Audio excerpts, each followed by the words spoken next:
Olá, meu nome é Vinícius.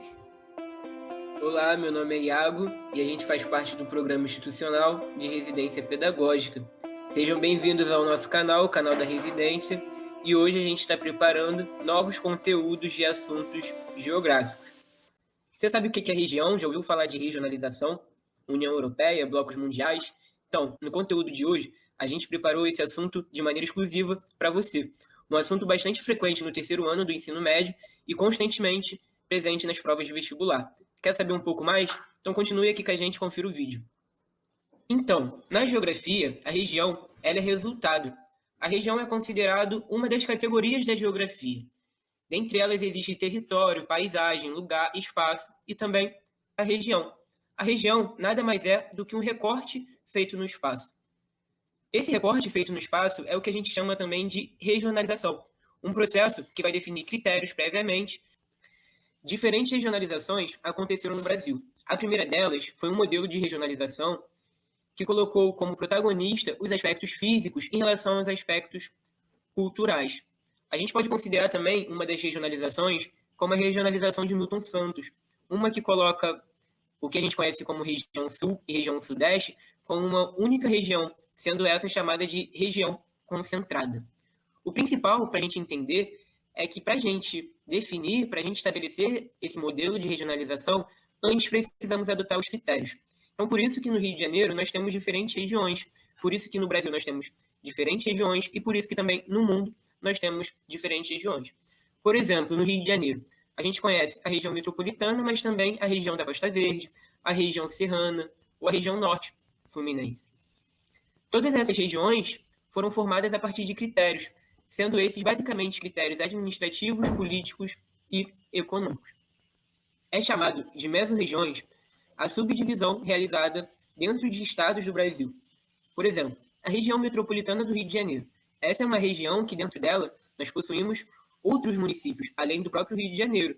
Então a gente vai considerar Niterói, a gente vai considerar São Gonçalo, a gente vai considerar Itaguaí, enfim, até outras cidades, até outros municípios que também compõem essa região. A região da Costa Verde não é só Angra dos Reis, né? Faz parte. A gente tem o município de Mangaratiba, de Paraty, enfim. Isso é um exemplo também de como é construído as regionalizações dentro dos estados brasileiros. Agora, do outro lado do mundo, a gente vai saber um pouco mais sobre a União Europeia. Vamos conhecer um pouco mais sobre esse bloco mundial que é tão falado não só na história, mas também na geografia. Vamos abordar um pouco mais? O que podemos falar sobre a União Europeia é que ela é o maior bloco econômico do mundo e atualmente possui 27 países que integram o bloco econômico.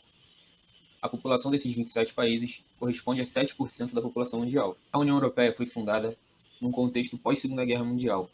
Ela teve como objetivo restabelecer a paz no continente europeu e retomar o desenvolvimento social e econômico entre os países membros.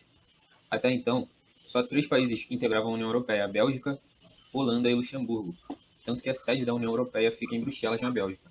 Para o século XXI, a União Europeia tem alguns objetivos, como manter a paz que foi restabelecida no continente europeu, promover a solidariedade socioeconômica e preservar os valores de identidade e diversidade na Europa, isso segundo o próprio site da União Europeia. Os benefícios por integrar o bloco econômico é a livre circulação de pessoas e mercadorias. Outro ponto interessante é que ela tem alguns requisitos para fazer parte do bloco econômico. Esses requisitos são a existência de um Estado de Direito, um regime econômico baseado no livre mercado e aplicar as regulamentações e legislações próprias do bloco, visto que a União Europeia possui um parlamento próprio e até um banco próprio. A União Europeia também possui uma própria moeda, que é o euro, e os países membros podem utilizar dessa moeda como a sua moeda oficial, mas isso não é obrigatório. Os países que utilizam o euro como moeda oficial fazem parte da chamada zona do euro. O Reino Unido, por exemplo, quando fazia parte da União Europeia, ele não integrava a zona do euro. Ele utilizava sua própria moeda oficial, a Libra. Em falar em Reino Unido, é importante dizer que em janeiro de 2020, eles oficializaram sua saída da União Europeia, no movimento conhecido como Brexit. Num processo de disputa muito acirrado, através de um plebiscito, se decidiu pela retirada dos países do Reino Unido do bloco econômico. Recentemente, movimentos nacionalistas e xenófobos vêm causando problemas nos países que integram a União Europeia, principalmente contra imigrantes oriundos da África e do Oriente Médio. Esses movimentos deixam claro uma contradição com as metas traçadas pela União Europeia e reforçam que essas metas devem ser prioridades para o século XXI. Nesse último período, o mundo todo acompanhou a competição da Eurocopa, diversos países vinculados a uma mesma região disputando um torneio de futebol, na qual a Itália saiu como a grande protagonista e campeã do torneio em cima da Inglaterra. Mas então, o que isso tem a ver com região, com regionalização?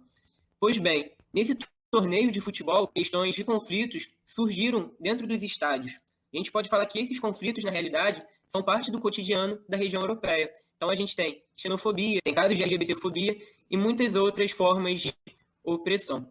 Isso se demonstrou na Eurocopa, visto que na partida entre Alemanha e Hungria, em Munique, na Alemanha, a UEFA proibiu que a Alemanha fizesse uma homenagem ao Dia Internacional da Comunidade LGBT. A aprovação desse projeto de lei na Hungria não foi bem aceita pelos outros integrantes da União Europeia, porque recentemente a União Europeia foi definida como uma zona de liberdade para toda a comunidade LGBT e as demais minorias. A Hungria deve ser julgada pelo caso pela Comissão da União Europeia. Casos de preconceito foram constatados dentro e fora dos estádios da Eurocopa, como por exemplo na fase de grupos, onde a torcida da Hungria proferiu gritos homofóbicos contra outros jogadores, e após a final, quando a Inglaterra foi derrotada, os jogadores que bateram os pênaltis e erraram sofreram casos de racismo. Na realidade, esses problemas de LGBTfobia, racismo e xenofobia não se expressam somente dentro dos estádios, mas assim como em todo o continente europeu. Então, concluindo sobre a União Europeia, apesar de todos esses problemas que se encontram nos países integrantes da União Europeia, é muito importante você fazer parte de um bloco econômico, tanto do ponto de vista político, tanto do ponto de vista econômico. Parte de um bloco econômico mundial. É o caso do Mercosul. Esse é um bloco formado por Brasil, Argentina, Paraguai e Uruguai, além de outros países que estão no bloco de maneira a observar. O que a gente pode... Esse bloco foi criado na década de 90, com o objetivo de competir e ter maior facilidade nessa competição com os outros blocos econômicos mundiais. A gente pode considerar que o maior objetivo desse bloco foi estabelecer uma zona livre comercial entre esses países, na qual os produtos ficariam isentos de taxas tributárias. Outro objetivo era estabelecer um emprego nessa região. A sede fica no Uruguai, em Montevidéu. O assunto sobre Mercosul é um assunto fundamental para a gente entender em que pé anda a nossa América. No entanto, esse é um tema muito importante e que nos exigirá um vídeo específico para Mercosul e América Latina. Fique por dentro do nosso canal e acompanhe muitos dos conteúdos que aqui estamos produzindo exclusivamente para você. Então é isso, galera. Esse foi o vídeo que a gente produziu hoje, voltado para a região e União Europeia. Aqui no canal a gente vai dar continuidade na produção de conteúdo para assuntos geográficos e a gente conta com você para interagir, comentar e compartilhar. Aqui embaixo na descrição vão estar os links que vão te ajudar a compreender melhor o assunto. Valeu, obrigado e até semana que vem.